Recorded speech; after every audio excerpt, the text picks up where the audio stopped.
Ricardo Bahillo, bienvenido a esta entrevista dentro del marco de la agilidad a personas que tienen historias que contar. ¿Cómo estás? Muy bien, muy bien. Muchas gracias por invitarme y que pueda contar mi experiencia con todo esto. Bueno, la verdad que es un placer, ya lo sabes. Tú y yo tenemos una historia larga de la que hoy hablaremos también. Sí. Así que, bueno, lo primero yo creo que para empezar, me gustaría que tú mismo presentaras a Ricardo Bahillo. O sea que, Ricardo, ¿quién es Ricardo? Ujú. Bueno, pues Ricardo Baillo es un desarrollador ante todo, o sea, siempre he sido, me gusta mucho la parte de desarrollo. Me formé obviamente en ingeniería informática y bueno, pues empecé en el mundo del desarrollo, unido a los viajes online al principio. Empecé en Viaje en Marsán y bueno, pues ahí fue progresando y ahí fue donde descubrí por primera vez un poco qué era la agilidad y qué era la gestión de proyectos también, ¿vale? Porque al final el resto de mi carrera ha sido ligada a esa parte, ¿no? Un poquito más de gestión y un poquito más de agilidad, aunque me pica el gusanillo técnico, pues bueno, pues algo me queda, ¿no? Y bueno, pues una persona que eso, que le gusta el desarrollo, le gusta bichear, como dicen mis compañeros de Málaga, mucho en la parte técnica.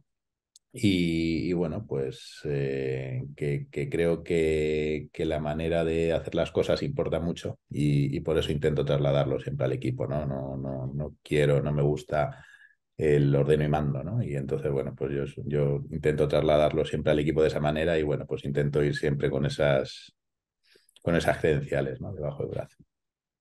Qué bueno. Ricardo, ¿qué dicen de ti tus amigos y tu familia? Uf. Hola. Ahora, ¿qué dicen de mí? Bueno, Cosas que te han dicho, que tú sepas que han comentado de ti, elementos que te definan. joder, pues bueno, vaya pregunta. No sé, eso tendríamos que preguntar a ellos, no lo sé qué te puedo decir de lo que me dicen, no sé. Que, que bueno, que yo creo que dirían, ¿eh? No lo sé si lo dicen, que pongan empeño en mi trabajo. O sea, yo sí que creo que pongo empeño en lo que hago, que soy muy buen mandado también.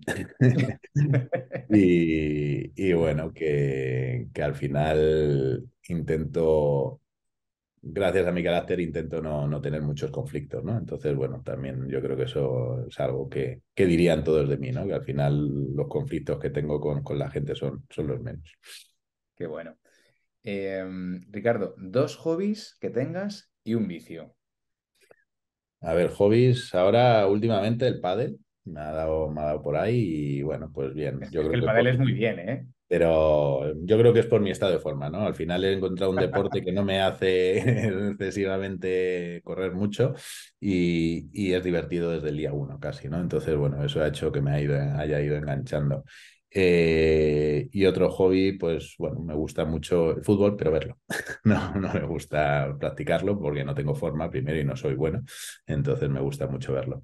Y un vicio que desgraciadamente he desterrado hace mucho, pero por culpa de dos pequeñas personillas, me gustaban mucho los videojuegos. O sea, el vicio era todas las noches hasta las 1000 jugando, no todas, pero muchas noches del fin de semana, ¿no? Ahora prefiero dormir a jugar, pero en ese Ahora la necesidad es momento distinta, ¿no? eso es. Entonces, es verdad que hace mucho que no, pero bueno, ahora que Alejandro está cogiéndole el punto a jugar a la videoconsola, pues sí Ujú. me juego unos partidillos con él. Qué bueno. ¿Tú eras más de PC o de consola? Yo de consola. Bueno, empecé con el PC, la consola, la primera consola la tuve muy mayor. Yo creo que iba ya a la universidad cuando me la compré yo. O sea que, pero ya la descubrí y no, y me pasé a la consola. ¿Cuál fue? La Play 2. La Play 2. Joder, es que es una consola mítica, ¿eh? Ujú. La Play 2, luego Xbox y ahora estamos con la Switch ya hasta que pase al siguiente nivel, Alejandro. Qué bueno, sí, señor. Muy bien. Ricardo, una pregunta más así del aspecto más personal y luego ya vamos a hacer un viraje hacia el lado profesional. Muy bien. Cuéntame una cosa que no hayas contado todavía en público y que se pueda contar. Bueno, o que no. Me voy a contar en público.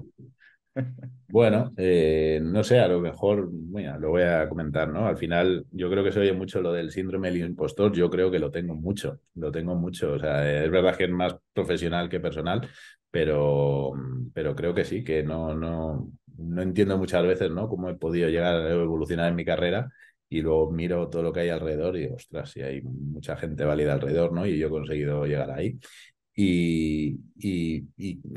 No sé si decir lo sufro, pero lo sufro cada día, ¿no? El decir, ostras, creo que progresa mucho y no sé si con motivo, ¿no? Bueno, sin motivo, ¿no? Entonces, bueno, es algo que no he compartido mucho, pero bueno, ahí está. Bueno, sí, ya sabes que es un amigo con el que muchos convivimos, Ujú. que Sí, tenemos la suerte, la desgracia de ser muchas personas que, bueno, que viven con ese síndrome.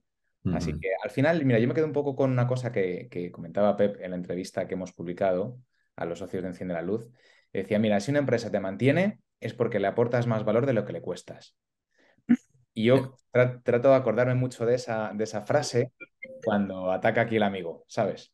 Ujú. Sí, sí. Totalmente, vamos, yo luego lo pienso y digo, ostras, es verdad, ¿no? No, si no, no estaría aquí, ¿no? Que llevo al final, es verdad que en mis dos últimas trayectorias llevaba 7 y 8 años, ¿no? Digo, joder, para aguantar tanto tiempo en una misma posición, muy mal no lo estaré haciendo, ¿no? Es cuando lo ves desde ese punto de vista. Pero cuando vienen retos nuevos y cosas nuevas, dices, ostras, ¿por Ahí qué, entra el no? vértigo, ¿eh? ¿Por qué yo, no? Y es cuando te da un poquito de vértigo. Pero bueno, tiras para adelante y sí, sí, yo creo que es algo que no he confesado mucho, que en general obviamente no puedes confesarlo así como así, ¿no? Porque al final quien está contigo dice, ostras, pues si esto piensa este de él, ¿no? Pero bueno, lo que tú dices, yo creo que se sobrelleva y al final te pones analítico y dices, no puede ser que... Bueno, al final es muy humano. Quién no tiene un momento ahí de debilidad, no te decir de miedo, pero sí un poco de cosilla, ¿no? Frente al reto nuevo y a la capacidad real que tendremos de afrontarlo en buenas condiciones. No solamente para nosotros, sino también de hacerles un camino sencillo, que a ti eso es una cosa que te ocupa bastante parte de tu tiempo, que yo que te conozco mucho, para hacer las cosas sencillas a tu gente, al Eso. equipo con el que tú trabajas. Entonces hay varios aspectos ahí que yo creo que eso es muy humano y que es muy valiente.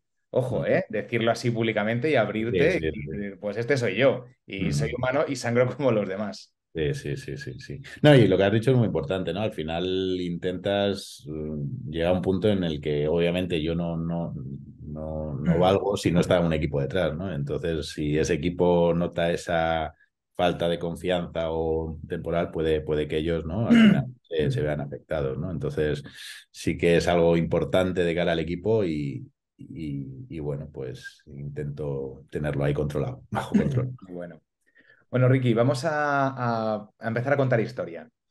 Tú y yo no, bueno, yo descubrí la agilidad contigo. Ujú. Me acuerdo además, fíjate, yo soy una persona con muy mala memoria, pero recuerdo perfectamente la entrevista que me hiciste. Y te voy a contar, no sé si te lo he contado alguna vez, cómo llegué a Opodo. Yo fíjate, no me acuerdo ni de la entrevista. Obviamente en esa época hacía muchas entrevistas, así que Claro. cuéntame. Claro, es que para mí fue muy significativo. O sea, yo puedo decir, y lo digo abiertamente, y lo he dicho mil veces, que Opodo para mí ha sido la empresa que ha cambiado mi vida radicalmente. Mm. O sea, fue un tren al que me subí y me subí de chiripa. Porque yo recuerdo en esa época que estaba trabajando para una subcontrata de una consultora, para un proyecto muy gordo en gas natural, y yo ahí estuve 5 meses. El primer mes y medio descubriendo lo que ahí había, no, los primeros 2 meses descubriendo lo que ahí había, luego estuve otros 2 meses tomando la decisión de irme y en un mes me fui, porque dije, no se pueden hacer las cosas peor. Y notaba o sea, que era una pena porque yo venía de otro lugar, de desarrollar software en otro lugar, que era espectacular, me recordaba mucho al espíritu de Opodo. Un sitio pues, pequeño en el que había muchas cosas que hacer y aprendías de todo. Pero sobre todo que había preocupación por hacer las cosas bien, que era Oxígeno Networks, una empresa en la que estuve hace ya unos años con algún profesor que tuve en la universidad. Y luego cuando, pues aquí en casa hablando, digo, joder, es que quiero encontrar algo cerca de casa porque estoy un poco hasta las narices de irme todos los días a 1 hora y pico de casa. Me decía mi chica en ese momento, pues busca algo. Digo, si es que aquí no hay nada, yo soy Javero y aquí no hay nada de Java. Y al final, pues me puse a buscar un poco más y bueno, pues está ahí Opodo. Y dije, bueno, a ver qué es esto. Conseguí una entrevista con vosotros, me entrevistaste tú, y yo recuerdo que algo había por ahí, no me acuerdo cómo fue, que leí que estabais haciendo algo de agilidad, de Scrum, y dije, yo no tengo ni pájaro de idea qué es esto. y me metí a buscar en la Wikipedia, leí el artículo de la Wikipedia, me quedé con la cosa de la gallina y el cerdo y dije, ya sé de qué va esto. Y me fui para allá. De hecho, el motivo por el que tú me entrevistaste es porque me querías meter en el equipo de hoteles en Opodo, porque yo venía previamente de trabajar en esta empresa en Oxígeno Networks dentro de los hoteles NH. Ujú. Y la verdad es que pues las cosas que a ti te interesaba que yo supiera, yo no las sabía. Pero sí es cierto que O sea, me engañaste. no, no, yo te lo dije claramente. Me dijiste, ¿sabes esto? Y digo, pues no, me dijiste, mira, yo te he llamado por esto, porque quería ver lo que sabías de tal y cual. No tenía ni idea, la verdad. Y de la Ujú. tecnología que utilicé Visinopodo tampoco, pero me lo había Ujú. estudiado y dije, y que yo en ese sentido soy siempre muy claro. O sea, no me gusta que alguien me contrate y luego se encuentre un pufo. Pues mira, Ujú. esto no lo sé, pero sé que esto vale para tal, para tal, para Pascual. Y el caso es que por la razón que sea, al final dijiste, pues para adentro. Bueno, porque al final yo lo que buscaba o busco en una entrevista, el conocimiento técnico, como tú dices, me puedes engañar y puedes de estudiártelo y no, pero es la actitud, ¿no? Y muchas veces es lo que miras y ahora conociéndote, no me acuerdo de la entrevista, insisto, pero conociéndote, supongo que fue lo que me llamó la atención, porque es que si no, al final en 10 minutos, en media hora, lo que dura una entrevista, pues no puedes tomar Claro. muchas más decisiones, ¿no? Claro, Entonces, bueno, bueno, que de hecho me fui a otro equipo distinto, no el de hoteles. sí, sí, sí, eso sí me acuerdo. Me fui a Otto, ahí con... Ahí estuviste. Sí, sí, y vamos, fue para mí una experiencia alucinante. De hecho, las primeras semanas me lo pasé pipa, porque claro, como tenía que conocer un poco el código y tal. Al final me pude meter a reprogramar una parte del framework que teníamos, de una parte de conectividad que no funcionaba bien, y pues tuve la suerte de que conseguí reprogramar un par de cositas y funcionó bien. Y dije, ole. Pero bueno, que lo importante es que para mí eso fue la llegada a la agilidad. Cuando entré en Opodo, que, bueno, Opodo lo que teníamos en Madrid era el centro de desarrollo de una agencia de viajes que era, si no recuerdo mal, era británica, era inglesa. Sí, bueno, era al final sus accionistas eran las aerolíneas, entonces bueno, tenía varios, entonces sí que el centro de desarrollo anteriormente estaba en Londres, pero Ujú, tenía sede en Alemania, en Francia, o sea, al final, quitando en España, no era una marca conocida, en el resto de Europa era una de las primeras, ¿no? Entonces, ujú. y abrimos el centro de desarrollo, dices, conocí la agilidad, yo creo que en ese momento, bueno, a lo mejor conocimos una pseudo agilidad en ese momento cuando tú entraste, ¿no? Yo creo que Oye, aún no lleváis un estábamos. mes, Por un eso, mes, si no me por eso. equivoco. Entonces, en ese momento queríamos hacer agilidad. Yo creo que no estábamos aún. Vamos, si lo podíamos decir, seguramente para engañaros, para que entraseis, pero no estábamos haciendo agilidad, estábamos echando a andar el equipo y Claro. queríamos darle hacer las cosas de otra manera para ganarnos la posición, ¿no? Al final estábamos moviendo el desarrollo de Londres a Madrid y teníamos que decir, oye, este es el centro de desarrollo principal. Había que hacerlo bien y bueno, y lo que tú dices, era un equipo joven, pequeño y podíamos hacer de todo, tanto por un lado, para la parte buena, es decir, podías tomar todas las decisiones que querías técnicas, de metodología y de todo, como por el otro, para equivocarte, ¿no? Al final estabas heredando un código de otras personas que también se suponen muy buenas y venías tú a meter mano ahí, ¿no? Entonces, fue una época divertida, también dura, a lo mejor no tanto para vosotros, pero sí que para mí al principio pues había que echar a andar eso y fue mucho tiempo invertido ahí, ¿no? Y bueno, la verdad es que luego echando la vista atrás, cuando ya me fui después de tantos años, joder, cuando la despedida que tuve dije, pues no lo he hecho tan mal, ¿no? O sea, la verdad es que fue impresionante. Entonces, de empezar yo solo, literalmente, a acabar con 75, la verdad es que fue un camino muy divertido. Y tanto. Aquí estamos hablando, ojo, de cuando yo llegué allí era abril del año 2011. Ujú. Que ha llovido y de hecho eh, puedo decir que yo creo que Opodo ha sido de las primeras, o este centro nuestro de Opodo fue de las primeras empresas que apostó firmemente por la agilidad en España en el año 2011. Y te digo No sé. firmemente porque, a ver, aunque luego haremos un poquito de recordatorio, pero, oye, pues arrancasteis con un coach, con Ariel Ver, desde el principio. Luego vino también Xavi Quesada a formarnos, a hacer un poco de consultoría. Estuvo también Xavier Albadalejo. O sea, yo creo que estuvo Leo Antolí, que yo recuerdo, mira, hablaba con Carlos Ble hace poco en una entrevista también que está publicada en nuestro canal, y decía que mi TDD me voló la cabeza totalmente. Y recuerdo perfectamente también es que me acuerdo hasta dónde me senté, fíjate, cuando vino Leo Antolí a hacernos un primer taller de TDD. Sí. Y lo primero que pensé es, este tío está tonto. O sea, no tiene sentido lo que nos está diciendo. Me acuerdo de eso, me acuerdo también, por ejemplo, oye, pues de cuando vino también Ángel Díaz Maroto, me pilló de vacaciones, pero vino a hacernos un pequeño taller de kanbanismo y dije, a las vacaciones no tengo nada que hacer más interesante que esto. Y me fui para allá a ver Mm, qué contaba este hombre. O sea, yo creo que por ahí fomentaste que pasaran muchas personas y eso por eso me refiero que yo creo que ahí se hizo un proceso muy activo de aprendizaje de agilidad que no era tan frecuente y menos en aquella época, porque a día de hoy la agilidad está en boca de todos, pero hace 11 años no, que es que hace ya mm. 11 años de ese tema. Sí, Y, sí. y yo creo que la gran irrupción de la agilidad en España, para mí, la produjo BVA como empresa grande que ha puesto muy fuertemente y que luego tuvo mucha trascendencia, pero estamos hablando ya del año de mediados finales de 2014. Ujú, Y antes, pues eso, nosotros, creo que estaba Decide también. O sea, había algunas empresas más pequeñitas que estaban haciendo sus pinitos, gracias pues a los grandes impulsores de la agilidad en esa época. Pues hablamos de José Manuel Beas, de Ángel Maroto y de algunas otras personas muy vinculadas al movimiento de Agile en esa época, pero que era minoritario. mm. ¿Tú te acuerdas que fuimos además ese año en 2011 a Laos, en junio, Pamplona. y que éramos pocas personas en el Laos? Yo no sé si éramos 100 personas, ciento y pico, y ahora, por ejemplo, la CAS ha metido a más de 1000 personas, o sea que en esa época, pues eso, éramos pocos dentro de todo el territorio, de toda España, los que de una forma u otra estamos vinculados a la agilidad. Sí, sí. No, vamos, ahora que lo comentas así de esa manera con perspectiva, la verdad es que no había visto yo eso, ¿no? O sea, sí, como te digo, yo antes de llegar a Opodo estaba en Marsans y fue cuando la primera vez leí el Scrum desde las trincheras, ese, Henry Nieberg. el, que lo leí o sea, con la traducción en castellano, o sea, que no sé ni lo que habré leído, o sea, ya ni me acuerdo.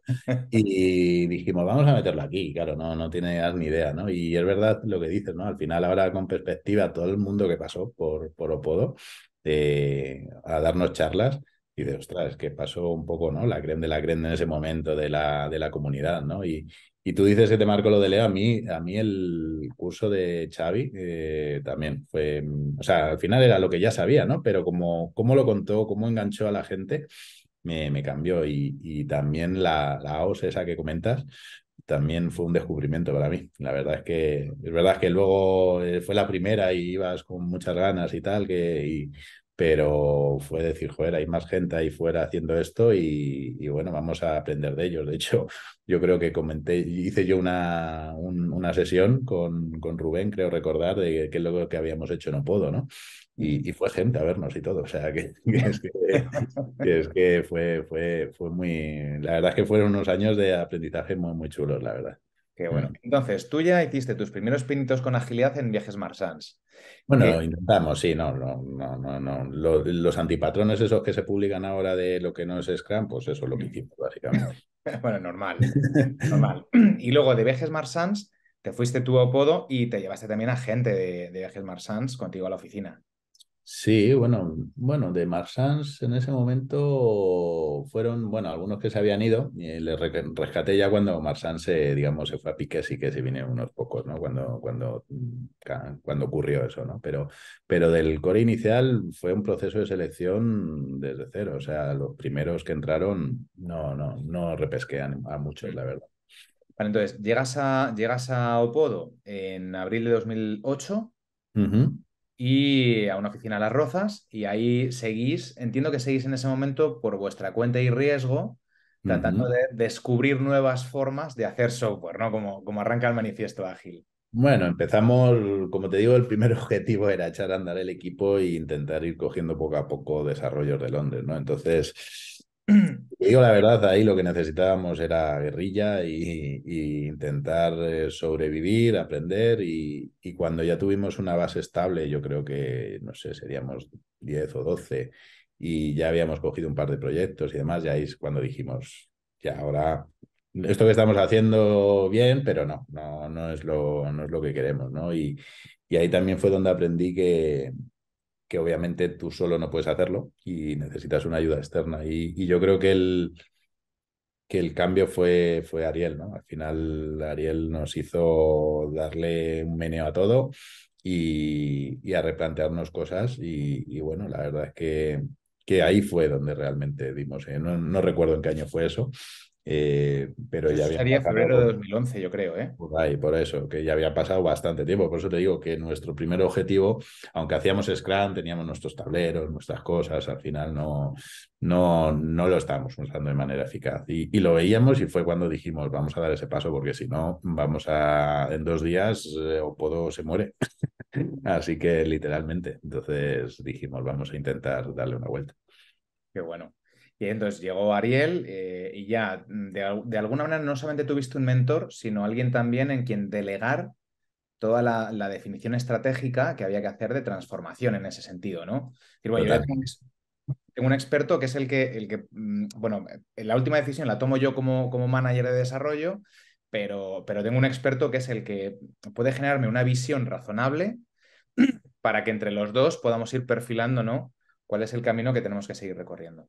Literalmente, además perfilando, yo creo que es la palabra, ¿no? Él lo llamaba como incorporación orgánica, me parece que lo llamaba algo así, como que no fue vengo aquí yo y digo, esta es la metodología que hay que seguir y zasca, ¿no? Y a partir de mañana hacemos esto porque yo lo valgo, ¿no? No, no, no, fuimos dando pasos poco a poco, transformando al equipo sin que el equipo se diese cuenta, o a lo mejor sí se daba cuenta, pero digamos que fue un camino muy, muy muy suave y es muy suave, es verdad que estuvimos tiempo, pero me gustó la manera de hacerlo, de hecho es como lo he ido incorporando luego en la siguiente experiencia, ¿no? Entonces, el, el cómo lo hizo, no solo en la parte de metodológica, sino que al final fue un coach, o sea, fue un coach, pero no de metodología, casi si me oye Ariel me mata, pero de vida, ¿no? De decir, joder, es cómo plantearse las cosas yo creo que nos cambió a todos, ¿no? Los que estábamos en ese momento, más a lo mejor involucrados con él, no todo el equipo, porque a lo mejor no todo el equipo le sufrió tanto, o le vivió tanto, pero los que estábamos muy pegados a él, yo creo que cambió todo, ¿no? Mm. Y ahí llegó un momento en el que internamente dijisteis, ostras, tenemos que empezar a tener ya, digamos, agentes de cambio o personas dentro de la empresa que tengan foco también en este aspecto más transformacional, de mantenimiento de lo que hay, de desarrollo también bueno, pues de nuestro plano metodológico, ¿no? De nuestros procesos hacia una vertiente más ágil. ¿Qué te llevó a hacer, o sea, hacer ese clic? Decir, ahora es el momento de hacerlo. Bueno, pues la verdad es que fue que fuimos creciendo, o sea, el equipo fue creciendo, ¿no? Y al final, y la disponibilidad de Ariel fue también bajando, o sea, fue al otro lado, teníamos un acuerdo inicial con él, ¿no? Entonces, es verdad que venía unos días al principio y, bueno, pues él tenía digamos, sus otros proyectos que atender y, y empezamos a crecer tanto que obviamente no podías decir, venga, que lo lleve todo Ariel. De hecho, lo de Ariel lo hicimos en unos equipos al principio y por ese crecimiento orgánico, ¿no? Entonces, al final, todo el equipo decía, yo quiero de esto, ¿no? Y, nos llevó a tomar la decisión el escalar, ¿no? Necesitamos escalar esto, necesitamos que el modelo este se replique en todos los equipos, pero solo tengo un Ariel y uno solo, y unos días, entonces necesitábamos formar a alguien, ¿no? Y ahí de nuevo, lo que has dicho antes, ¿no? Yo le apoyé, pero fue él el que dijo, estas personas son las que pueden hacer esto, ¿no? Al final tenéis un carácter especial los que os dedicáis a esto y yo creo que lo eligió y eligió él y bueno, pues para adelante y eso fue lo que hicimos. Ujú. Qué bueno. Y eso, bueno, al final, a mí, ya te digo que a mí siempre me ha gustado mucho la agilidad desde que o sea, para mí llegar a la agilidad, lo he contado otras veces, fue como llegar o encontrar el hueco que le faltaba para mí a la industria del software, a cómo se hacía software aquí en España en concreto, ¿no? Y dije, ostras, es que así es como se tiene que hacer. Y por eso a mí me encantó, me gustó muchísimo. Y jo, al final, tener esa apertura dentro de Opodo, ¿no? Recuerdo ese momento, que, oye, pues tienes la posibilidad de dejar de hacer lo que haces y pasar a hacer otra cosa. Y yo me sentí, o sea, para mí el síndrome del impostor se quedó corto, muy corto, ¿no? Y recuerdo la primera retrospectiva que tuve con el equipo, con Juancar y con Busti, que fue sentarme con ellos y decir, pues no sé qué tenemos que hacer ahora, la verdad. Fue una cosa muy, muy rara, una sensación muy extraña, pero que fue una oportunidad fantástica bueno, pues que ha marcado al final lo que hago hoy. Lo he dicho muchas veces, que yo descubrí la agilidad ahí y dije, esto es tan flipante que tengo que dedicarme en algún momento a poder contar fuera lo que yo he descubierto, lo que esto ha significado para mí. Bueno, fíjate qué bien nos eligió, ¿eh? Porque yo tenía el otro miedo, ¿no? Al final yo, como he dicho al principio, yo soy muy técnico. Me dices, ostras, deja de hacer desarrollo para dedicarte a estas cosas, ¿no? Que al final es verdad, está muy cerca el desarrollo, necesitas esos conocimientos, o no tienes por qué necesitar esos conocimientos. Ariel, de hecho, yo creo que no recuerdo qué formación tenía, pero no era técnico, ¿no? Sociólogo. Por eso, que no tenía nada que ver con todo esto. O sea, necesitar no lo necesitas, pero yo tenía ese miedo de decir, mira, estos en 2 días se me van a ir. ¿Por qué? Porque dicen, esto no es lo que yo quiero programar, yo soy un friki que quiero programar y me están metiendo en el mundo este de los POSIT. Entonces, yo creo, ahí tuve un poco de miedo y bueno, pues lo dicho, yo creo que os eligió bien porque creo que de los que eligió yo creo que habéis estado muy involucrados en todo esto mucho tiempo, ¿no? Bueno, y tú aquí sí, o sea que al resto te he perdido la pista, pero a ti como mínimo. Mm. Ricky, ¿qué ha supuesto, centrando un poco el tiro en la parte de Opodo o Digeo, ¿no? Que luego hubo una fusión de empresas, se creó el grupo Digeo? ¿Qué ha supuesto para ti la agilidad en esa época? Pues yo creo que lo comenté cuando al poco tiempo de ya realmente cambiar, ¿no? Cuando la llegada de Ariel y demás, no sé si lo hablé con él o con quién fue, a mí me cambió totalmente. O sea, yo tenía el previo, esos 3 años previos en los que sí que me lo pasé muy bien, mucho curro, mucho eso, pero tenía no sé si decir estrés, pero era un micromanagement el que tenía que no me daba. O sea, parecía que tenía que estar en todos los frentes. Y llegó el cambio metodológico, el cómo se fue implantando, que a mí a nivel personal me liberó un montón. O sea, es egoísta, suena egoísta, pero la realidad es decir, es que es el equipo el que tiene que hacerse cargo de esto, ¿no? Entonces a mí a nivel personal me liberó mucho y me hizo poder centrarme en otras cosas, ¿no? Entonces, a nivel egoísta me vino bien por ese lado, ¿no? Y luego a nivel de lo que fuimos adaptando y cómo en ese momento los mercados, ¿no? En Londres, Alemania, nos concebían y nos veían, cambió también muchísimo, ¿no? Ya veían el modelo que estábamos trabajando y pasaron de no confiar, es decir, oye, yo lo quiero mañana porque sé que si no me lo das mañana, no me lo vas a hacer nunca, ¿no? O sea, lo típico de no confío en lo que me estás diciendo a realmente empezar a ser predecibles y a que el equipo de negocio confiase en el equipo de desarrollo, aunque suene raro, eso ocurre alguna vez. Y, y empezamos a ser predecibles y el equipo de negocio lo notó y ya empezaban a decir, bueno, pues vale, si me dices que hoy no está, perfecto, porque en algún otro sprint me lo vas a poder meter, ¿no? Y esos dos cambios yo creo que fueron los más vistosos de cara hacia afuera, ¿no? El mío personal la fiabilidad con negocio. Claro, porque ahí no solamente trabajamos con Scrum, que nosotros lo decimos muchas veces, que Scrum está muy bien como un andamiaje de mínimos para meter un poquito de orden, pero en esta época también, o en esta experiencia no puedo, también trabajamos mucho la vertiente técnica, desde prácticas de desarrollo de software hasta un nivel de automatización, tanto para los despliegues como para el aseguramiento de calidad, que yo creo que fue decisivo para ese aspecto que yo recuerdo estas palabras tuyas, es decir, yo ahora vivo mucho más tranquilo. Lo recuerdo de aquella época y ahora lo vuelves a comentar. Y es que, claro, en el momento en el que tú ya tienes un sistema que tiene una parte de automatización que es suficientemente confiable, te permite ya pues, hacer una serie, pues los despliegues a producción son mucho más tranquilos, puedes hacerlos con elementos más pequeños, lo cual, bueno, pues te evita esos momentos de tensión, ¿no? Yo creo que cuando yo llegué todavía hacíamos despliegues cada 4 meses.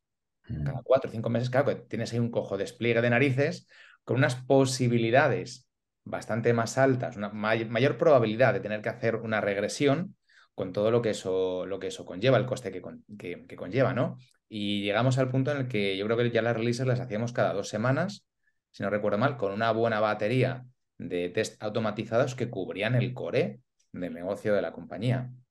Sí, sí, fuimos incorporando muchas cosas que habíamos heredado un proceso de Londres, obviamente lo que funciona por ahora no lo tocaba, sobre todo porque lo habías heredado, y yo recuerdo esas madrugadas de pases que eran, no eran divertidas, era un poco estresante, pero bueno, y aparte en ese momento no había teletrabajo, tenías que ir a la oficina a las 4 de la mañana, o sea, como que había muchas cosas que decías, jo, esto no podemos seguirlo así, ¿no? Entonces con la ayuda pues eso, de lo que vas viendo por ahí, como has comentado antes, vino Leo, o sea, al final tuvimos una serie de cambios en lo que íbamos haciendo que impulsamos, yo creo que más desde el equipo, obviamente desde el equipo técnico, y salió bien y pasamos a, bueno, pues ya no preocuparme casi de los pases, ¿no? Es verdad que tenían que ocurrir fuera de horas igual, pero casi era un trámite, o sea, era un trámite. En cambio, cuando ibas al principio era una lotería. Bueno, vamos a seguir los pasos que nos han dicho y esperar que salga todo bien, ¿no? Y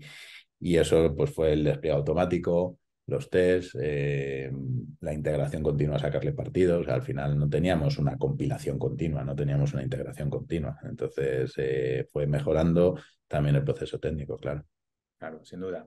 Fíjate, yo creo que aprendí mucho de un aspecto de Ariel, en este caso, que es una cosa que nosotros practicamos en Enciende la Luz, y se lo digo mucho a los chicos, y es que no tenemos que ser capaces de resolver nosotros mismos todos los retos que se nos pongan encima de la mesa, sino de activar los mecanismos adecuados. ¿A qué me refiero?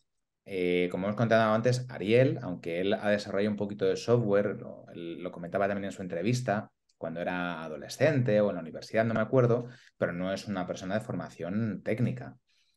Ahora, cuando él sí, por ejemplo, pues conocía algunas disciplinas de desarrollo de software ágil más orientados hacia lo técnico y ha sido capaz de activar a algunas personas que son las que he ido trayendo a la oficina en esa época, pues eso, como el caso de Leo o como pues cuando nos ha puesto también sobre la pista con Carlos Ble, etcétera, o con Xavier Quesada, con Ángel Díaz Maroto, cuando él ha dicho, ostras, por ejemplo, yo con Kanban no tengo tanto conocimiento como Ángel Díaz Maroto. Ángel Díaz Maroto le tenemos al lado, estaba en ING en esa época, pues me lo traigo para que Mm. nos eche una mano.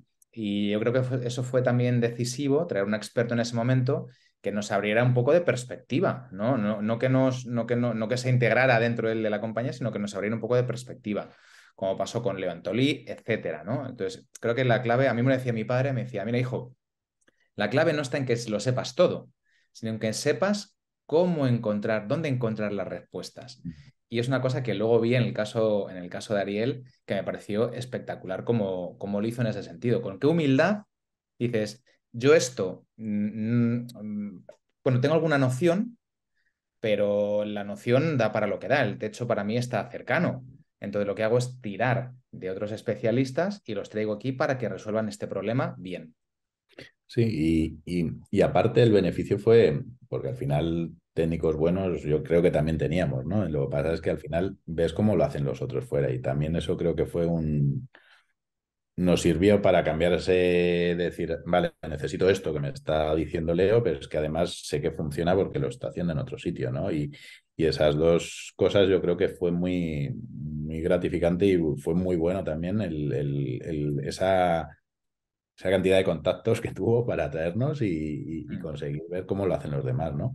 Y sí, sí, necesitamos esto, teníamos una debilidad, vamos a llamar, pues venga, vamos a intentar suplirla o vamos a intentar mejorarla trayendo a yéndote a no sé qué conferencia, o sea, lo de la AOS salió así, es decir, venga, vamos a ver, o sea, aparte que fue para darnos a conocer, también recuerdo que fuimos ahí con nuestros folletitos de Somos Opodo, buscamos gente, pero, pero el decir, es que vas a aprender mucho, claro, yo en ese momento no tenía ni idea, y es verdad, o sea, al final ver cómo lo hacen los otros te traes eso debajo del brazo y luego obviamente lo evolucionas tú, ¿no? Y esa Claro, pequeña charla de Leo en la AOS o en donde sea, hizo que mucha gente como tú pues se interesase, fuese explorando más.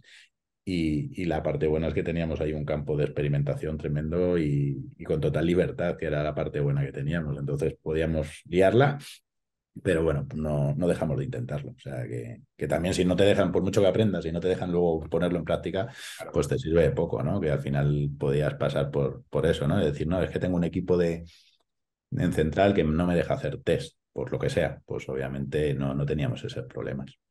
Qué bueno. Y luego ahí llegó un momento que por lo menos desde nuestra perspectiva, más de la trinchera, se notó, que fue la llegada del grupo Digeo, ¿no? Cuando tenemos que empezar ya a integrarnos con eDreams, que no me acuerdo cuál era la tercera empresa que... Go y Dreams. Mm. Yo, Pero sobre todo ahí notamos mucho, no tanto el trabajo con GoVoyage, sino con eDreams.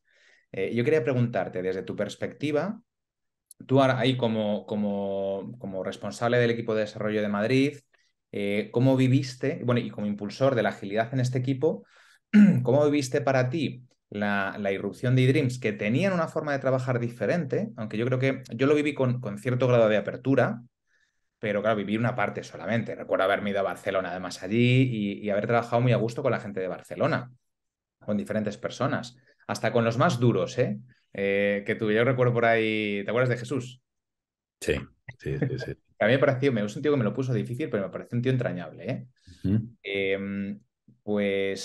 Claro, quería preguntarte, desde tu perspectiva como manager, cómo fue para ti esa irrupción y digamos, ese proceso de merge, ¿no? Entre dos culturas y dos formas de hacer las cosas distintas.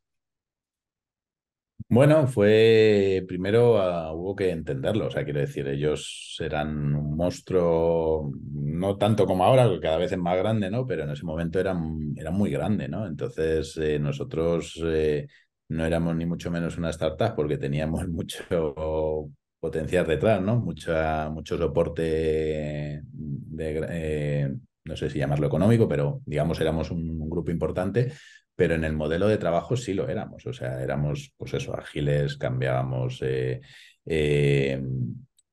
digamos, tomábamos decisiones rápido para intentar adaptarnos. Me acuerdo, yo no me acuerdo si tú viviste lo del volcán, o sea, lo del volcán fue una locura, no sé si tú estabas ahí porque los de Otto sufrieron bastante con el volcán y No, yo fue, creo que no estaba. no lo viviste, bueno, no sé si te acuerdas del volcán ese de Islandia que paralizó medio espacio europeo, pues tuvimos que adaptarnos a eso y lo hicimos obviamente en poco tiempo porque lo demandaba. Entonces, ese tipo de cosas, veníamos de Podo y luego pasábamos a una gran empresa, ¿no? Que se supone que era también ágil, pero al final no deja de ser una gran empresa con su burocracia, o sea, los pases a producción no tenían nada que ver con lo que hacíamos nosotros, era todo más controlado, tenían su A/B testing, tenían no sé qué, o sea, quiero decir, había muchas más cosas de las que aprender también, pero también estabas entrando en una rueda un poco más grande que girar, ¿no? Y eso tenía, yo desde mi entendimiento, pues tenía más o menos sentido, ¿no? El famoso, yo también, tú hablas de la parte esa con Jesús, el equipo de arquitectura, para mí fue todo un shock el decir, ostras, yo tomo mis decisiones técnicas porque tiene que venir aquí alguien a ponerme el sello, ¿no?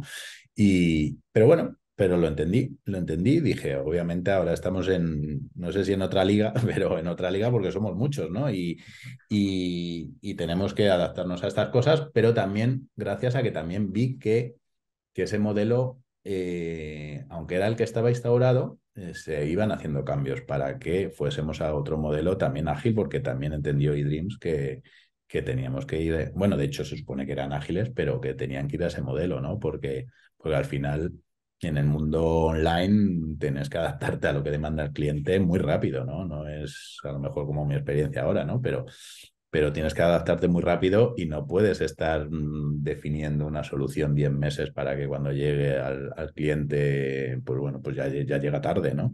Entonces yo creo que eso vi también que sí, que era como estaba, pero había avisos de cambiarlo y ganas de cambiarlo. Entonces, bueno, pues la verdad es que eso también fue motivante. O sea, igual que a lo mejor desde otros lados se vio como un paso atrás, yo dije, bueno, pues creo que hay una oportunidad aquí para que todos sigamos creciendo y el equipo crezca. O sea, y bueno, yo creo que insisto, aunque al principio se vio mal, yo creo que mucha gente también vio un cambio y bueno, pues me consta que aún hay gente ahí que sigue y que muy mal no lo están haciendo. O sea, que no es que digas ha venido el monstruo, no, no, ni mucho menos. Alguna gente lo pensó, que vino el monstruo, pero yo creo que cambió con el tiempo. Bueno, yo recuerdo en esa época, claro, trabajar mucho con el equipo de Product Owners que venían de la parte de Dreams, de la oficina de Barcelona.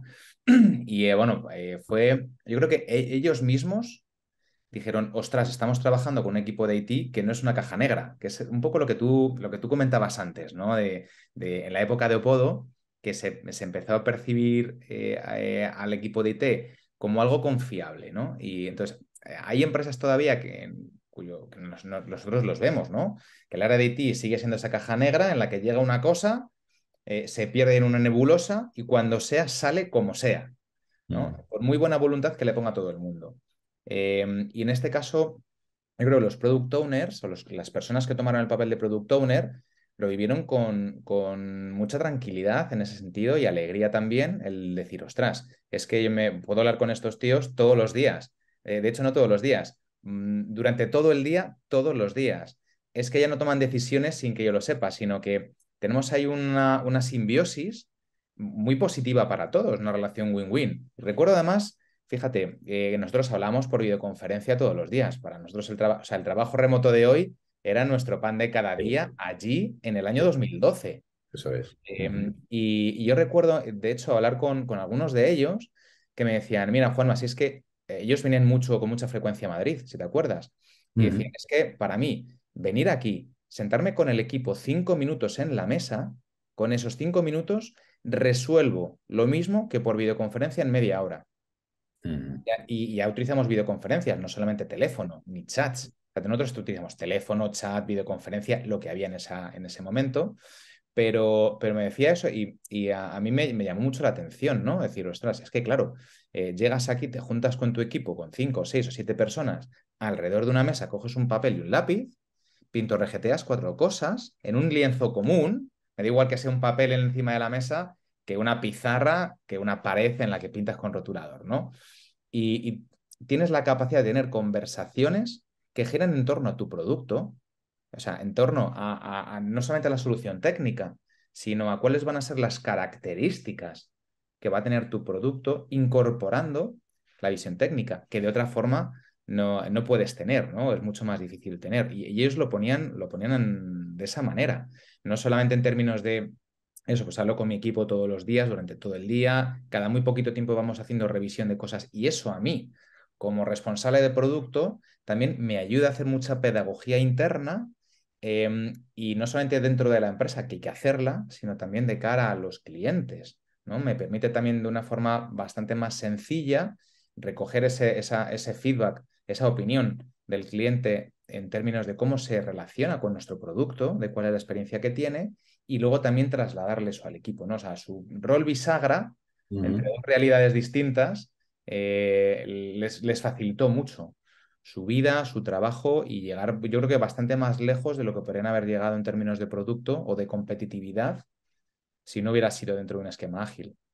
Sí, bueno, al final es verdad que antes hemos entrado en un monstruo, pero es verdad que dentro del equipo al final mantuvimos mucho de lo que traíamos, ¿no? Luego ya una vez que salías del equipo ya es donde te costaba, ¿no? Pero sí que conseguimos mantener eso y la gente que venía lo agradecía y bueno, cualquiera que te oiga parece que estás en contra del trabajo remoto porque, No vuelvo para porque nada. resolvías los 5 minutos, lo resolvías antes que por videoconferencia, pero es cierto, yo siempre lo he dicho que yo he teletrabajado siempre, con mi jefe estaba en Barcelona, lo que tú dices, el equipo mucho estaba en Barcelona.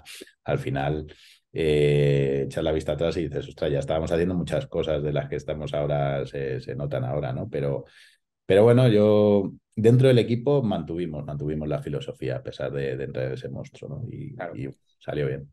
Que yo creo que, fíjate, ahí tuvimos la experiencia del trabajo híbrido, que a mí me parece la opción más inteligente, ¿no? Es decir, oye, sepamos sacar lo mejor de todos los mundos. Y es que no tienes que estar todo el día compartiendo el mismo oxígeno con todo el mundo, sino que hay momentos en los que, oye, tú puedes estar en tu casa o en otro lugar, trabajar de forma remota, pero hay algunos aspectos que es necesario poder hacerlos en persona, que no los puedes hacer igual. cuando estás en la distancia. Y yo creo que es de necios negarlo, ¿no? Tienes algunas conversaciones, algunos momentos en los que conviene estar piel con piel y hay otros momentos en los que la oficina no te aporta, o sea, estar en la oficina o estar en el mismo lugar no te aporta nada diferencial. Está claro, está claro. Yo a mí es como lo veo también, ¿eh? Y tú lo has puesto ahí en el ejemplo de cuando venían que era cada, creo recordar, casi cada 15 días venían, ¿no? Y sacabas provecho a esa visita un montón. Y ese modelo funciona, o sea, y yo ahora lo replicamos donde estoy ahora. Es verdad que hay que aprovechar el día que vas y te juntas y darle forma, pero está claro que el gran porcentaje de tu tiempo no necesitas estar con el otro. Pero también es verdad que hay partes importantes del ciclo de desarrollo que creo que sí que es necesario que estemos juntos, ¿no? Compartir, sobre todo al principio, obviamente, en la fase de definición, vamos, ni qué decir tiene, ¿no? En esa es verdad que en la parte de nuestros ciclos tan cortos no existe una fase tan marcada de decir, venga, vamos a definir esta pequeña historia, pero hay veces que necesitas estar todos en una sala, dibujar, discutir, hacer los trastos, incluso de decir, yo estoy de acuerdo, estoy por un lado, estoy por otro, esta es mi opinión, que por videoconferencia pues hay gente Claro. que está lo que está y lo mismo no salen las mismas discusiones que estando todos en una misma sala, ¿no? Y a mí ese modelo me gusta. Es verdad que es difícil, que incluso pues hay gente que ni siquiera el decir vamos pocos días, pero vamos, les gusta, pero creo que es importante por cómo somos nosotros, no porque somos desarrolladores. Ya sé que los desarrolladores vivimos en nuestro mundo y cuanto menos nos relacionemos mejor, Hay pero de todo, hay de todo, ¿eh? ya, ya, ya. Pero bueno, que creo que tienen que verle el lado positivo también a juntarse de vez en cuando. Claro. Bueno, Ricky, vamos a hacer un salto. Llega abril de 2015 y te cambias de calle. No, Exactamente. literal. Justo, justo, justo. Te cambias, dejas Odigeo después de ya de 7 años y te pasas a Tinsa, a Ujú. una empresa distinta, a un mercado diferente, con una posición similar, ¿no? A la que tenías en Opodo. Eh, ¿Y por qué te cogen en Tinsa? ¿Qué esperan de ti? ¿Cuál es el mandato? ¿Cuál es la historia, el background, el contexto? ¿Qué pasa ahí? Bueno, el por qué se fijan en mí, bueno, pues al final, pues gente dentro de Tinsa, pues venían del mismo mundo que yo, ¿no? Y bueno, pues era, digamos, venía referenciado, como quien dice, entonces de, oye, mira en la calle enfrente que tienes a alguien que puede hacer lo que estás intentando hacer aquí, ¿no? Que al final mi jefe actual, Ramón, pues tenía que conseguir traer al siglo XXI el desarrollo tecnológico de Tinsa, ¿no? Y bueno, pues dijeron, mira, ahí enfrente hay alguien que puede hacerlo. Y bueno, pues se juntó un poco, fue la tormenta perfecta, el decir, oye, mira, me viene un reto interesante, porque es verdad que volver a hacer lo que hice no puedo, pero con algo ya funcionando, ¿no? No puedo era ir creando equipo, ¿no? Aquí ya había un equipo, había una manera de hacer las cosas.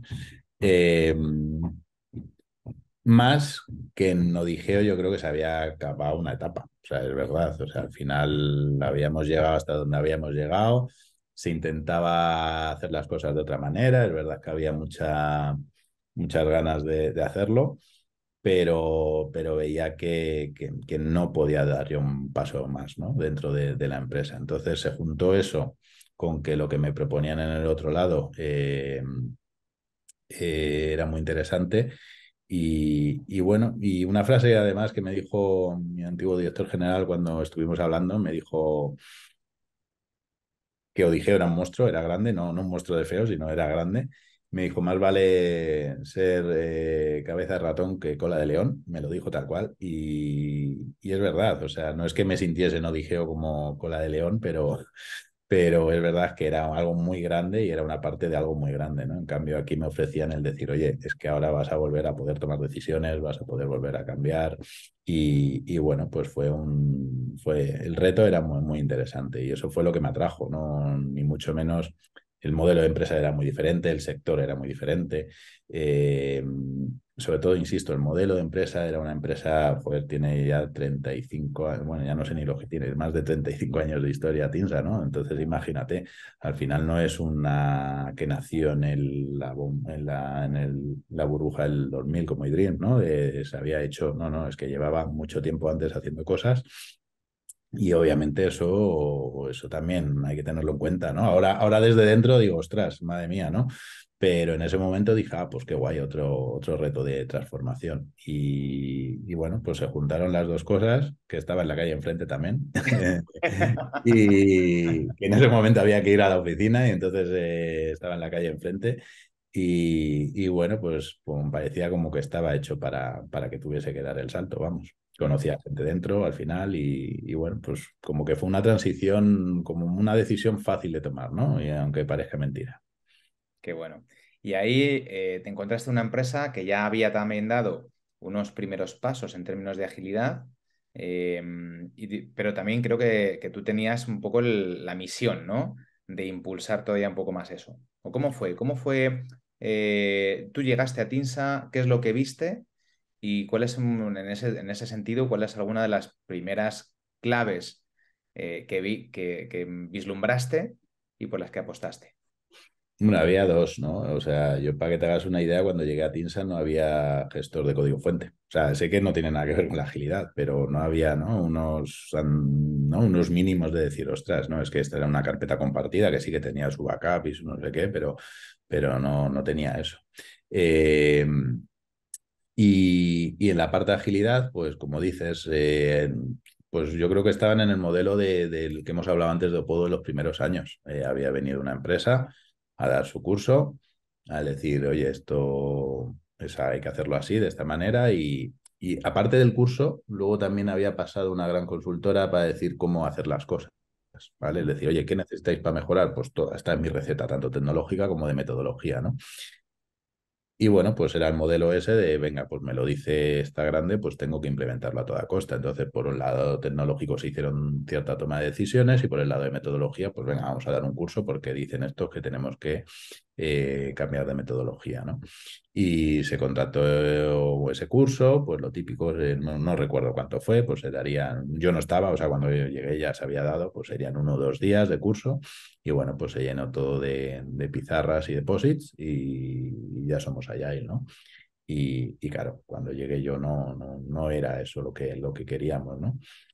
Y ahí fue también mucho más fácil tomar la decisión de decir, si es que sé que funcionó, ¿no? Cuando metimos a Ariel en Opodo, cambió todo, pues necesito ayuda externa, ¿no? Y no puedo, yo puedo, es verdad que de nuevo había que dejar pasar un tiempo, pues para saber cómo funcionaba el equipo, cómo era el negocio, o sea, no fue llegar y decir, ala, venga, vamos a traer aquí a gente para revolucionar esto, no, hubo un tiempo, no recuerdo tampoco cuánto, pero hubo un tiempo de aprender qué es lo que había ahí en medio, ¿no? Y no cargarme algo que, mejor o peor, estaba funcionando, al fin y al cabo. O sea, estábamos entregando software, estábamos sustentando el negocio entero de Tinsa y no podías cargártelo, ¿no? Entonces, ese periodo de aprendizaje fue el que dije, bueno, pues ya está, ahora este es el plan para poder ir cambiando las cosas. Y, por ejemplo, a mí me ha despertado siempre mucha curiosidad, porque tú ya llegaste con mucha experiencia y mucho conocimiento en términos de agilidad y de ese camino. ¿Qué te llevó a volver a tirar de optar, ¿no? por buscar ayuda afuera, en lugar de decir, pues lo intento yo con lo que traigo? Bueno, primero porque, igual que antes dijimos escalar, yo soy uno y al final el equipo era grande, ¿no? Y cada uno tenía sus maneras de hacer las cosas. Y, y segundo porque, vale, si yo había llegado ahí, que era el nuevo, ¿no? El responsable nuevo y obviamente iban a intentar hacer lo que yo dijese, ¿no? Pero bueno, siempre he pensado que el traer expertos, yo al final sí soy experto, no sé si soy experto, tengo conocimientos, ¿vale? O sea, tengo conocimientos, lo he hecho varias veces, pero no tengo ese rol de experto, ¿no? Entonces, traer a alguien que sepa convencerte, además yo tampoco convenzo muy bien, también es la realidad, o sea, yo al final me cuesta convencer a la gente y hacerme entender, ¿no? Y creo que traer a alguien de fuera era lo que iba a hacer que la gente se enganchase, ¿no? Porque yo podía soltar mi discurso, lo que dijiste antes de las retros, pues igual, podía hacer las retros de la misma manera, intentar que viesen el valor yo sí sabía dárselo y sabía hacerlo expresar, ¿no? Pero implementarlo, yo creo que eso Yo por lo menos no sé hacerlo solo y necesitas ayuda externa, ¿no? O no externa, sino ayuda de gente, ¿no? En este caso es verdad que no había dentro del equipo, pero ahora, por ejemplo, pues ya tengo dentro del equipo en quien apoyarme, ¿no? Pero en ese momento, primero porque no tenían esa formación y segundo porque no estaban preparados para ello, pues había que buscarlo fuera. Pero yo no me vi capaz de hacerlo solo porque lo había intentado en No Puedo 3 años, lo había empezado a intentar ahí en Tinsa un tiempo y, y lo que vi era que necesitaba siempre no solo ayuda para implantarlo, sino luego para mantenerlo, ojo, que luego es complicado mantenerlo, ¿vale? Ujú. Y ahí es cuando decidí llamaros de nuevo. Qué bueno. Es que aquí tengo, o sea, me encantaría hablar un largo y tendido, Ujú. pero bueno, voy a lanzarte alguna pregunta más.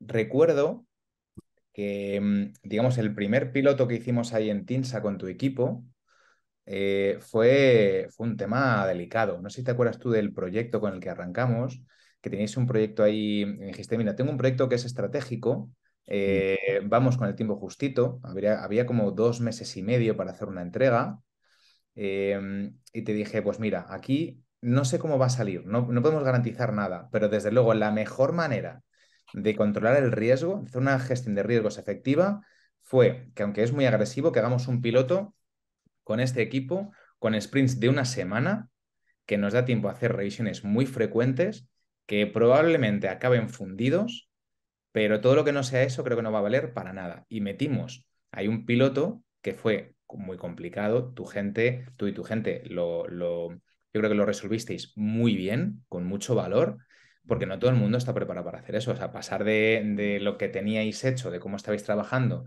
a empezar a trabajar con sprints de una semana bien estructurados, con un Scrum bien estructurado, ostras, fue un retazo y creo que conseguimos salvar la papeleta razonablemente bien.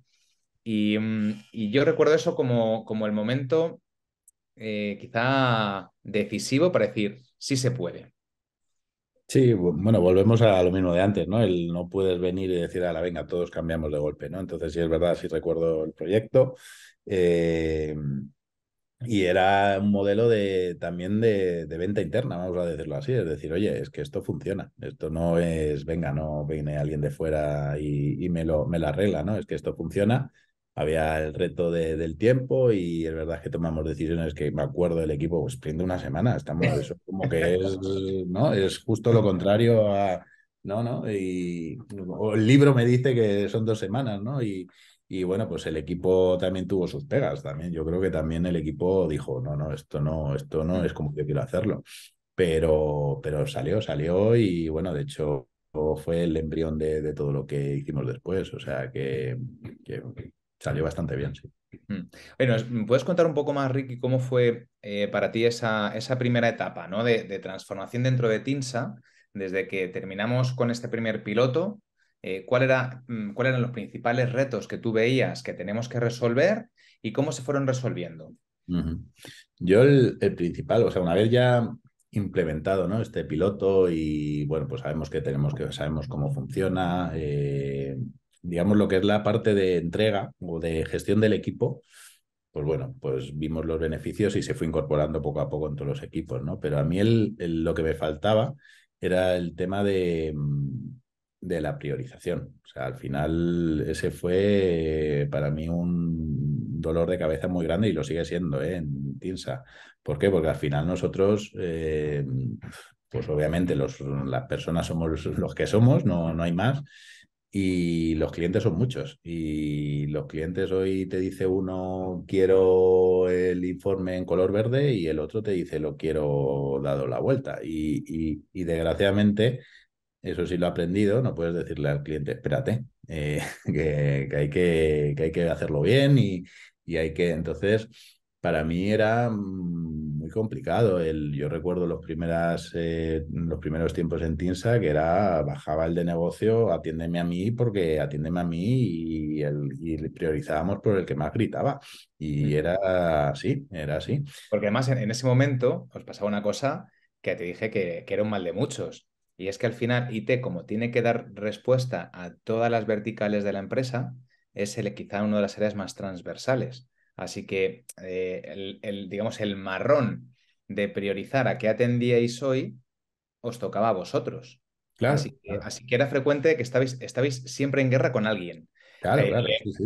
porque estabais absorbiendo, eh, digamos, un defecto de estructura dentro de la empresa. Es decir, tú tienes tus silos, ¿no? Cada uno tiene su propia planificación, sus propios objetivos, y dice, yo para hacer esto necesito estos tíos de IT. Pero claro, tenéis que atender a muchas cosas y sois un área con capacidad determinada. ¿No? Y hay que entender, porque de ahí viene el arte de la priorización, ¿no? De entender qué es más relevante hoy para la empresa. Pero erais quienes guardabais esa visión. Pero os da igual lo que hicierais, que siempre había alguien que decía, es que estos tíos no me hacen caso, ¿no? Y os caen gorrazos por algún lado. Y eso es, o sea, es que no hay empresa en la que no me haya encontrado con lo mismo. Tal cual. Aquí lo era, vamos. Yo ya te digo que, por ejemplo, viéndolo en Opodo no tenía esa sensación. Era otro modelo de relación negocio, pero no por la priorización. O sea, es verdad que como, o a lo mejor era porque se priorizaba todo desde Londres y el resto pues más o menos iban adaptando, ¿no? Pero, o eran más pequeñitos. Pero aquí, como dices, aquí era el equipo que decía yo necesito esto, cada área de negocio necesitaba lo que nos pasaba, lo que necesitaba y tenías que hacerlo como buenamente pudieses, ¿no? Mm. Y eso sí que era un dolor de cabeza muy grande, ¿no? Porque al final siempre tenías a alguien descontento, ya sea interno o un cliente que es peor, ¿no? Al final siempre podías tener un cliente descontento porque no te has hecho el cambio en el interfaz que tocaba, ¿no? Y sí era un dolor de cabeza y una vez, insisto, implementado lo que es la metodología dentro del equipo, era el siguiente paso a dar. O sea, vamos a cambiar cómo nos relacionamos con el resto de la empresa, ¿no? Y lo vi súper claro. O sea, bueno, no sé si lo vi o me lo hicisteis ver, porque también ahí fue una conversación, porque al final ahí también, en ese momento ya lo sufríais vosotros, ¿no? Y le decía, aquí hay algo que no está funcionando, ¿no? Y fue el paso, no sé si natural, pero había que hacerlo. Y bueno, pues ahí sí que fue también un proceso interesante y de aprendizaje de lo que también decimos, joder, qué malos los de negocio, ¿no? Pero también entendiéndoles y estuvimos hablando con ellos mucho tiempo, ¿no? Y entender cómo poder gestionarlo. Y bueno, que ojo, que a día de hoy seguimos teniendo, entre comillas, las mismas guerras, ¿eh? O sea, tampoco es que eso se haya minimizado. Bueno, se ha minimizado, pero sigue ocurriendo. ¿Por qué? Pues porque sigue, obviamente, pues esto sigue siendo lo mismo. Somos los que somos y los clientes son muchos más que nosotros, ¿no? Pero ahora por lo menos tenemos armas para combatirlo, ¿no? Antes era yo solo contra el mundo. Claro, yo creo que ahí se activamos algunos mecanismos que fueron muy interesantes y atienden al final a la perspectiva, o nosotros por lo menos siempre lo enfocamos desde la misma perspectiva, que es la de tender puentes. Abrir las cajas, empezar a trabajar la transparencia y abrir puentes de colaboración en ese sentido. Y yo creo que han sido significativas, fíjate, tanto los ciclos trimestrales que empezamos a articular, ciclos de planificación de toda la fuerza de trabajo del equipo de desarrollo junto con las áreas de negocio. O sea, ahí se abría un día entero de planificación para el próximo trimestre, que te acuerdas que lo estructuramos además por entregables por sprint. Es decir, bueno, pues a día de hoy, ¿qué es lo que creemos que somos capaces de entregar en cada sprint? Que luego eso se iba ajustando sprint a sprint. No es un contrato que cerramos con un candado y decíamos la llave al río y a tirar con ello, sino que por lo menos se generaba un poquito de visión y de toma de decisiones entre los equipos de IT con las áreas de negocio, con la información que se tenía a día de hoy. Luego, cada 2 semanas, eso se iba ajustando en los sprints sucesivos que tenía el trimestre, ¿no? Y al final, lo que hacíais era una review hablando, oye, pues de cuál era la planificación que teníamos inicial hacía 3 meses, qué es lo que ha ido pasando durante este tiempo, cuál es el incremento real de producto que hemos conseguido en estos 3 meses, aunque ya estuviera desplegado incluso, ¿no? Pero se hacía un pequeño resumen de cuáles habían sido quizá algunas de las problemáticas que habíamos encontrado o por qué se habían producido ciertos cambios, que yo creo que la clave de la agilidad precisamente es esa, ¿no? Es la apertura ordenada para gestionar eficazmente el cambio. Y luego, por otro lado, también, no solamente esa parte de review, o sea, de ciclo PDCA completo, ¿no? De planificación, ejecución, revisión y ajuste de procesos también, sino que creo que también fue muy positivo en Tinsa empezar a trabajar las Inceptions, las Agile Inception, con la gente de negocio, porque yo recuerdo alguna de ellas, sobre todo las primeras, que fueron un poco más complicadas, ¿no? Hasta que entendimos bien cuáles son los tiempos que necesitaba de maduración cada una de estas iniciativas, cómo ayudar a que la gente viniera bien preparada a las Inceptions, que son procesos complicados, ¿no? Pero sí que es cierto que permitió poner encima de la mesa, una vez más, ¿no? Todas las diferentes ópticas que hay frente a un mismo problema y encontrar una solución de consenso desde el momento inicial, que luego evidentemente no te vale solo con eso, tienes que seguir cuidándolo después, ¿no? Pero es como empezar con buen pie a hablar o a trabajar en cualquier iniciativa tecnológica con la gente del negocio de la mano. Sí, yo bueno, ahí de estos dos temas, o sea, aparte de la trimestral, volvemos a lo de que hemos hablado antes, o sea, lo que ganábamos por lo menos es predictibilidad y decir, pues antes priorizábamos por el que más grita, entonces claro, si alguien gritaba más, de repente había dejado colgado a otro que ya había arrancado su proyecto, ¿no? Entonces, el, el decir, oye, mira, en este trimestre va a ocurrir esto. Ya por lo menos al cliente a lo mejor no le puedes decir, como he dicho antes, no puedes decirle que no, pero sí le puedes decir, va a ocurrir durante esta semana y ahí sí que no puede decir nada, ¿no? Entonces, esa predictibilidad yo creo que la ganamos con ese periodo trimestral, con esa planificación trimestral. Y los usuarios también lo agradecieron, porque al final nuestros usuarios no es un ente, un cliente que está ahí fuera, sino también hay usuarios internos. Y me acuerdo que hacíamos las ferias estas en las que venían a ver la aplicación. O sea, ellos veían y notaban y podían preguntarnos, oye, ¿y esto por qué ha sido? ¿No? Porque aunque queremos hacer las aplicaciones súper usables y súper amigables, al final el usuario entiende lo que quiere y la usa como quiere. Entonces, en esas sesiones les explicábamos incluso las dudas que tenían sobre la aplicación. O sea, que esa unión durante un tiempo, es verdad que luego vino la pandemia y perdimos muchas cosas de estas, es la realidad, pero durante un tiempo se agradeció bastante, ¿no? Y lo de la Inception, para mí fue todo un éxito, es verdad que fue un momento en el que arrancamos muchos proyectos grandes en Tinsa, ¿vale? Porque era el momento en el que estábamos transformándonos y gracias a eso ahora estamos como estamos, ¿no? Pues si llegamos no a haber arrancado eso, seguramente nos hubiesen pasado por la derecha, ¿no? Entonces, arrancamos muchos proyectos y tenía sentido, ¿no? Yo ahora me planteo hacer una incepción en los proyectos que tengo, ¿no? Porque son continuo, ¿no? Continuidad de lo que arrancamos en aquella época. Pero recuerdo que hicimos unas cuantas.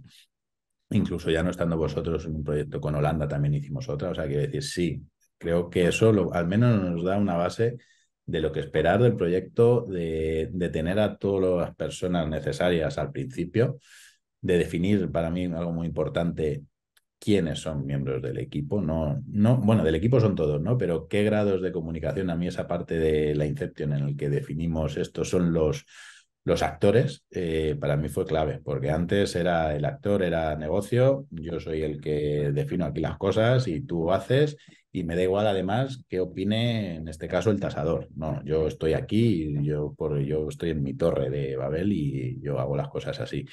Aquí metimos a todos en el boom. El equipo tenía cosas que decir, esa persona o esas personas de negocio que estaban acostumbradas a definirlo, pero luego actores nuevos que nunca habían estado en la definición del proyecto, ¿no? El del equipo de visado porque necesito su input, el del tasador porque necesito su input, el de operaciones, ¿no? Al final metimos a todas las áreas y bueno, yo creo que eso hizo que tuviesen una perspectiva que sirviese a todos, ¿no? Y sí que fue también creo que ese cambio en cómo se hacían los proyectos lo vieron todos, ¿no? Y también pues se agradeció después, claro.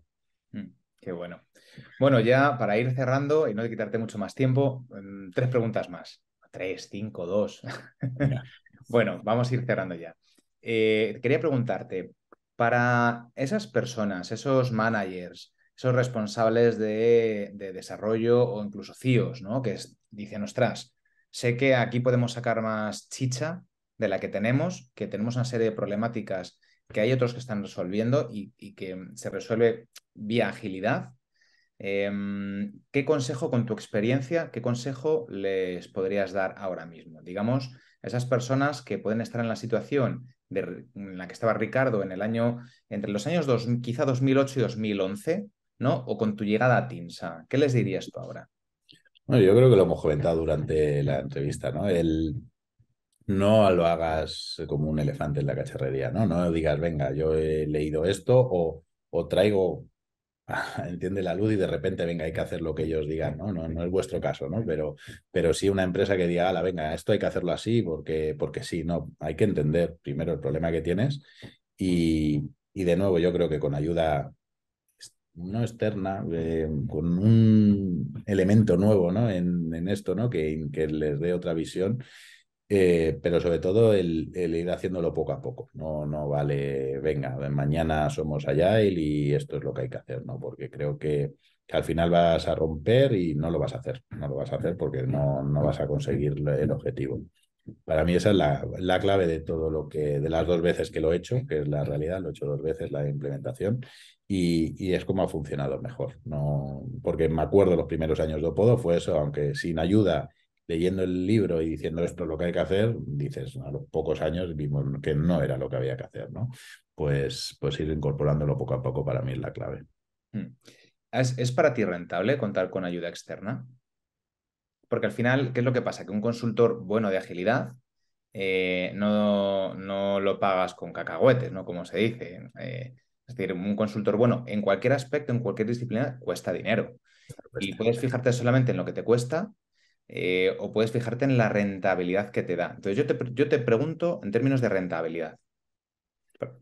A mí sí, sí me compensa. Obviamente depende, ¿no? De cada consultor, o es que los que yo he cogido ha habido esa relación de confianza que nos permitía decir, oye, no me estás vendiendo humo primero y luego que no me estás alargando el plazo de decir, oye, ahora que hemos dado este paso, ahora toca este otro y aquí me perpetúo yo porque me tengo que perpetuar, ¿no? Hablamos antes del caso de Ariel, que al final poco a poco fue desvinculándose porque tenía que hacerlo. En vuestro caso pues, fue muy parecido, es decir, oye, es que sabemos que queremos salir al final, ¿no? Porque no es como, porque tenemos que volar solo, y yo también lo veo así, o sea, al final nosotros tenemos que volar solo. Entonces, como siempre ha habido esa relación de confianza, no ha sido un dinero de lo estoy tirando, ¿no? Al revés. O sea, todo el dinero invertido ha servido para mejorar. Y cuando ya ha dejado de ser necesario, ese dinero empezaba a no ser, no tener beneficio, es cuando se ha acabado la relación, pero no porque dijésemos hemos acabado mal, no, es que ya hemos llegado al punto en decir ya no podemos sacar más partido a esto, ¿no? Por lo Y menos tienes algunos elementos que son más importantes en un momento determinado, quizá, que contar con esa ayuda externa en términos de consultoría. claro, claro, sí, sí, está claro que al final es lo que conseguimos y es como lo hemos articulado. Y para mí siempre ha sido rentable, insisto. Llega un momento en que lo ves y lo vemos los dos lados, yo creo, pero bueno, depende de nuevo la confianza. Pero llega un momento en que dices, no, ya no. O necesito airearme y cambiar y decir, ya hemos llegado a lo que hemos llegado, o, ese momento se ve y ahí es cuando empieza a dejar de ser rentable, pero bueno, no, en ese momento siempre ha salido de forma natural el acabar esa relación. Pero mientras está involucrado en el equipo, se nota, tampoco lo notas al día siguiente, ni mucho menos. O sea, las primeras veces, los primeros tiempos, dices, ¿realmente me está siendo rentable? No, lo ves después, al cabo del tiempo, no lo ves al principio. A lo mejor si piensas que en el primer mes o en los 2 primeros meses vas a ver el retorno, no lo vas a ver, no lo vas a ver, tienes que confiar, pero al final del tiempo, del periodo, sí que ves el retorno. Y ahora, con tu experiencia, a toro pasado, ¿tú por qué recomendarías, con lo que tú ya has vivido, te llega, imagínate, un homólogo tuyo y te dice, mira, Ricardo, me pasa esto, necesito encontrar a alguien fuera? ¿Por qué crees que alguien haría bien en contratar Enciende la Luz? Toma pregunta fácil. Y Esto no no has está dicho, pagado, ¿eh? y no has dicho al principio que nos conocemos desde hace mucho tiempo, no, no, fuera. Eh, bueno, yo creo que lo acabamos de hablar ahora hace un rato, o sea, te dan esa confianza o me dais esa confianza de que lo que proponéis lo vais a intentar llevar a cabo. No, no venís aquí a a eso, a meter un consultor y a hacer caja. No, no se trata de eso, ¿no? Eso es lo primero. O sea, yo creo que por un lado esa cercanía y esa confianza para mí ha sido clave. Obviamente yo porque os conozco, ¿no? Pero al final al de ahí fuera no, no sabe que existe eso, ¿no? Al final si te compara con una consultora grande que está acostumbrada a eso, dice, ¿por qué no va a ser igual que esto? ¿No? Todos me decís lo mismo. Al final, bueno, pues yo doy fe que realmente esa confianza ocurre y que, y que te permite hacer el proyecto o la relación muy, muy llevadera, ¿vale? Y luego, obviamente, desde mi punto de vista, el conocimiento que tenéis. O sea, yo a mí al final el conocimiento y cómo lo implantáis en los equipos, eh, para mí ha sido clave, ¿no? El cómo lleváis esa relación con la gente. eh, bueno, pues ha hecho que sea un éxito. Entonces, yo para mí esas son las dos principales pilares que he visto de nuestra relación, ¿no?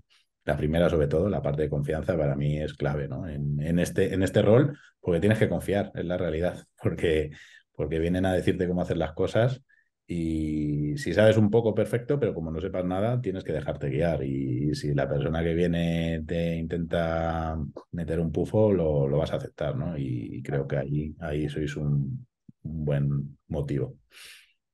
Muchas gracias, muchas gracias. Bueno, estoy muy contento de que sea así. Ya lo hemos Mm, hablado otras veces, pero bueno, que creo que es bueno mm, oye, que la gente entienda al final. Nosotros en cuestión pues nos esforzamos mucho al final entendemos lo que es un proceso de cambio, entendemos también lo que os jugáis los que estáis dentro de la empresa impulsando este tipo de cambios, que os jugáis mucho, porque nosotros al final llegamos, pero llegamos con fecha de caducidad. Al final nos vamos. Es como cuando contratas a un albañil para hacerte una reforma en tu casa. El tío al final se pira y el que se queda en casa eres tú. Entonces, como te deje una tubería mal puesta y tengas olores en el baño, el que se los come eres tú, ¿no? En ese sentido somos pues, muy sensibles a decir, oye, pues tenemos que dar toda la cobertura posible a la gente que se está jugando el pescuezo ahí, que no solamente en este caso es el sponsor, como has sido tú en el caso de Tinsa, sino que es también la gente de tu equipo que se está jugando ahí un poco el pescuezo, asumiendo cosas que no tienen ni idea de cómo van a ser, pero que están ahí a pie de cañón, ¿no? Esos grandes impulsores al final del cambio desde la trinchera. Y en ese sentido siempre hemos querido, pues eso, daros una experiencia lo más placentera posible, exigente también. La autocomplacencia no me gusta, ni me gusta a mí ni nos gusta a ninguno, ¿no? Pero sí que entendiendo, oye, que el camino es vuestro, que es vuestra casa y que tenemos que daros la cobertura suficiente para que estéis lo más tranquilos. Ricky, voy a ponerte una última pregunta que me han enviado por vídeo. ¿Te la pongo? muy bien, ¿Estás venga, a preparado? ver, miedo Es me das, alguien, venga, es alguien que te conoce y a quien conoces. a ver. A ver, que lo voy a poner por aquí. Ahora te comparto la pantalla. Hola, ¿cómo estáis? Un par de preguntitas para ti, Ricky. La primera, ¿cuál fue el principal motivo? ¿Qué motivó el cambio hacia Agile, ese giro a Agile en Opodo? Y la segunda, de todo ese proceso, si tuvieras que destacar una única cosa, ¿cuál destacarías? ¿Con qué te quedarías? Un abrazote enorme. Una sorpresa. Ahí lo llevas. Muy bien. Bueno, pues nada. Pues muchas gracias, Rubén, por la pregunta, por las preguntas. ¿Qué me llevó? Lo he dicho antes, ¿no? Al final podía, en el momento de Podo, si no hubiésemos cambiado el modelo en el que lo hacíamos, podía reventar la empresa y reventar yo, las dos cosas. Entonces ahí fue el cambio de decir, hay que hacer las cosas de otra manera, ¿no? Y pues me quedaría con cómo lo recibió el equipo, fíjate. O sea, al final yo creo que todos vimos la oportunidad del cambio y, y es verdad que a lo mejor no a todos, pero yo creo que os enganchó a todos. O sea, bueno, ahora que veo a Rubén también, a ti, a Raúl, o sea, es que enganchó a todo el equipo yo entiendo que eso fue porque visteis el beneficio de todo esto, ¿no? Y había, no, igual que te digo que cuando lo implantamos aquí a lo mejor había más detractores por la manera de hacer las cosas desde hace tanto tiempo, ahí fue todo el equipo el que abrazó este cambio y, y, y bueno, sí, luego los beneficios, bueno, pues ya los hemos hablado, ¿no? Pero me quedaría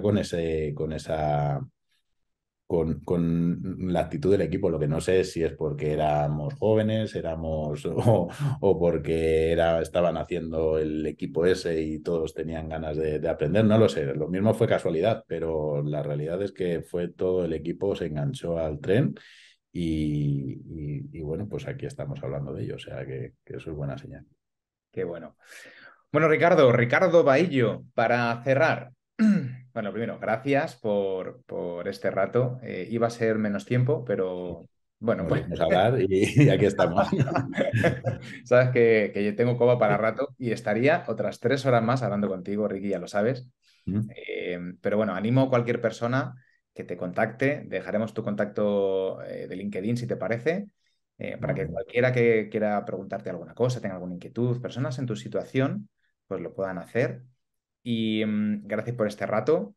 Me gustaría pedirte que cerraras mandándole un mensaje precisamente al Ricky de 2008-2011, ¿no? Ya a toro pasado, a ese Ricardo, ¿qué le dirías ahora con lo que ya sabes?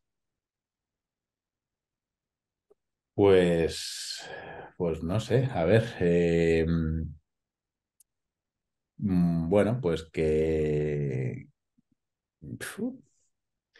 que ¿sabes? Como lo hemos ido, no sé qué decirte, la verdad. Puede ser desde, oye, pues haz las cosas igual, Claro, a... es lo que te iba a decir. Digo, es que ahora viendo a todo lo pasado, digo, bueno, me habré equivocado en cosas, obviamente, ¿no? Pero como que el camino que he ido haciendo no ha sido tan malo, ¿no? Y es verdad, me he equivocado en muchas cosas por el camino y las tengo muy claras en las que me he equivocado, pero el cómo se ha hecho, yo creo que ha funcionado. Entonces, que no cambias en esa parte, que siguiese siendo como es, porque es verdad que creo que también eso hizo que el equipo le siguiese. Entonces, si por lo que sea cambias la manera de ser y pasas a otro modelo, te la puedes pegar. Entonces, de esta manera yo creo que ha funcionado y obviamente sí, el poder haberme dado cuenta antes de ciertas mejoras en el proceso, pero bueno, eso es de manera, obviamente ahora ocurre así, lo sé y se lo digo. Hay que hacer antes ciertas cosas, pero en cómo se ha hecho, mantente como eres, que creo que lo vas a hacer bien. O sea, el mensaje es, sé fiel a ti mismo y cuenta con tu gente para ir a tope. Totalmente. Ricardo, muchas gracias. Gracias a ti, Juanma. Un abrazo fuerte. Un abrazo.